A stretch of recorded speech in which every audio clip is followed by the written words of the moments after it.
Okay, folks, so I want to read another chapter here from The Last President. Copyright September 28th, 1896 in the Library of Congress. And again, like I said before, I'll put a link in the description to this archived ebook.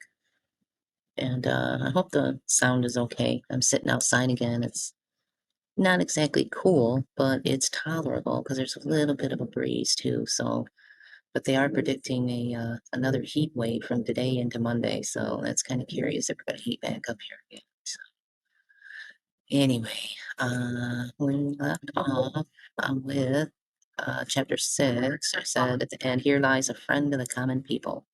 So now we go into chapter 7. This first year of the Silver administration was scarcely rounded up ere there began to be ugly rumors that the government was no longer able to hold the white metal at a parity with gold. "It is the work of Wall Street," cried the friends of the president.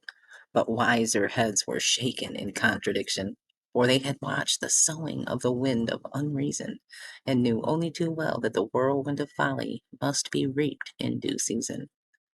The country had been literally submerged by a silver flood which had poured its argent waves into every nook and cranny of the republic, stimulating human endeavor to most unnatural and harmful vigor. Mad speculation stalked over the land. People sold what they should have clung to and bought what they did not need. Manufacturers heaped up goods for which there was no demand, and farmers plowed where they had not drained and drained where they were never fated to plow. The small dealer enlarged his business with more haste than judgment, and the widow drew her mite from the bank of savings to buy land on which she was destined never to set foot. The spirit of greed and gain lodged in every mind, and the common people, with a mad eagerness, loosened the strings of their leather purses to cast their hard-earned savings into wild schemes of profit.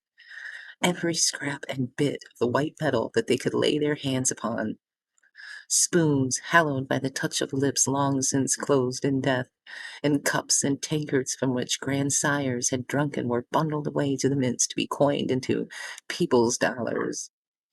At the very first rumor of the slipping away of this trusted coin from its parity with gold, there was a fearful awakening, like the start and the gasp of the miser who sees his hoarded treasure melting away from before his eyes, and he not able to reach out and stay its going. Protest and expostulation first, then came groans and prayers, from which there was an easy road to curses. The working man threw off his cap and apron to rush upon the public square and demand his rights.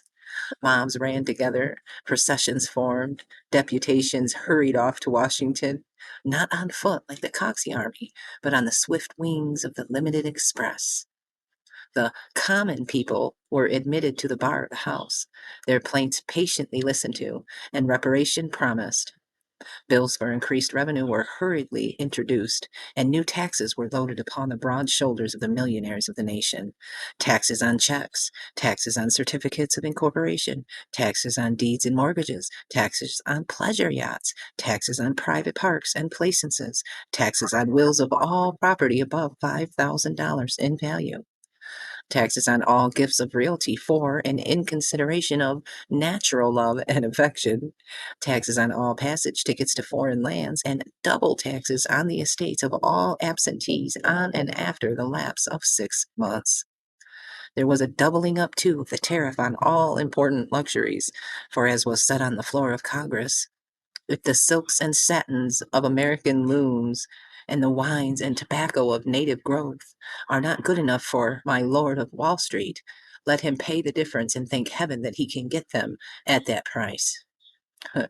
To quiet the murmurs of the good people of the land, additional millions were placed to the credit of the Department of Public Works, and harbors were dredged out in 1 month only to fill up in the next, and new systems of improvement of interstate waterways were entered upon on a scale of magnitude hitherto undreamt of.